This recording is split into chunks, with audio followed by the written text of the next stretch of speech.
বৃষ্টি থেমে গেলে ছাতাটাকেও বোঝা মনে হয়, কালি ফুরিয়ে গেলে কলমটাও আবর্জনার ঝুড়িতে জমা হয়, প্রিয়জনের দেওয়া ফুলটা বাসি হয়ে গেলে সেটাও পরদিন ডাস্টবিনে পাওয়া যায়। পৃথিবীর নিষ্ঠুরতম সত্য হলো মানুষ আপনার উপকারের কথা বেশি দিন মনে রাখবে না। পৃথিবীর নিদারুণ বাস্তবতা হলো কার কাছে আপনি কতদিন প্রায়োরিটি পাবেন সেটা নির্ভর করে কার জন্য কতদিন কিছু একটা করার সামর্থ্য আছে তার উপর। এই বাস্তবতা আপনি মানলেও সত্যি, না মানলেও সত্যি।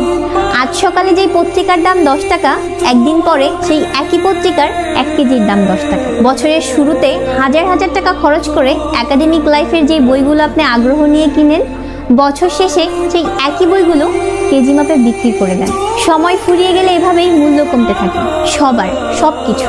আমরা আপাদমস্তক একটা স্বার্থপর প্রাণী। আমরা ভিক্ষুককে 2 টাকা ভিক্ষা দেওয়ার আগে চিন্তা করি কতটুকু পূর্ণ অর্জন হবে। বিনা স্বার্থে মানুষ ভিক্ষুককে ভিক্ষাও দেয় না। এত কিছুর পরেও চলুন একটু হেসে কথা বলি। হেসে কথা বলি, রাগটাকে কমান, অহংকারটাকে কবর দিই।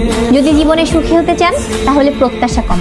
আপনি যদি কারোর জন্য কিছু করে থাকেন তবে সেটা আজীবনের জন্য ভুলে যান।